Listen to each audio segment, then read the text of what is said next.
ekitiibwa teri gwe twasasudde nsaba we muli muyimirireko ko mubakubireko mu ngalo. Let's give them what they deserve. Si kwebaza media nga bamaze kufa. Kato yali munnamawulire munnaabwe kuba engalo tokendeeza. Kuba engalo tokendeeza.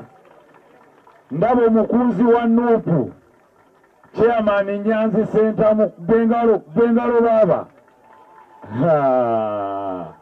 Kato webale. Nyanza ali wano.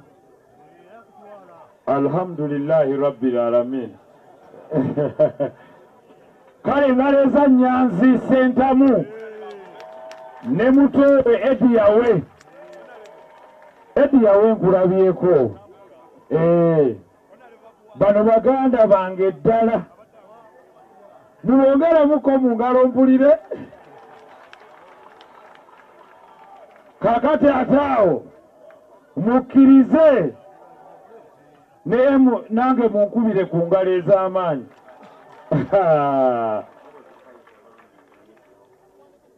Harold Kaija sebo ku FDC tukutegedde woli sebo mukadde wange. Ate era nsaba mukkirize nti minisita w'emmengo w'ensonga z'abavubuka n'okwewummuzaamu ow'ekitiibwa Ssekabembe naye waali. Mu kiseera kino mukkirize ne Secretary General wa National Unity Platform naye Lewis Lubongo yabwe enkumma n'abasikusedde ekikumpeesa tulina history waffe jangu ne bonaasekamu busesi bategeere nti wooli. People power, our power.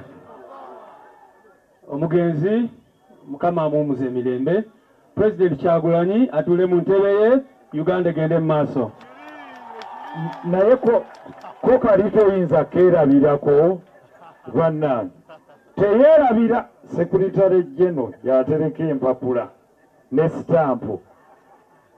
Honorable Nyanzi jangu otoole butozi salaamu kuba bajja kunyiiga mbu munnange Sore nga walaba abasajja bakuba embooko bannaye ya Rabbi musajja kati engatta ayina bbiri emu ya kitundu endala sebo nkusaasira muganda wange Bere Sore naye byebyo ebyobufuzi omuzindaalo guugwo batoolere salaamu ebyo sente gye byatalaba. Omukama mulungi kunga Uganda kunga Uganda kunga tukyuse gavumenti eno kunga. Abavubuka mbagamba ekintu kimu banyabo ne bassebo Katolu bwama ebintu ebisinga ebimwagaza ennyo yabikola akyali muvubuka, yazimba akyali muvubuka, emikwano gy'alina yagifuna akyali muvubuka. Ebintu byonna mbikole nga mukyali bavubuka n'eggwanga lyammwe mulirwanirire nga mukyali bavubuka. Mwebale nnyo mwebalire ddala. Webale nnyo munnange mpola mpola waseerera.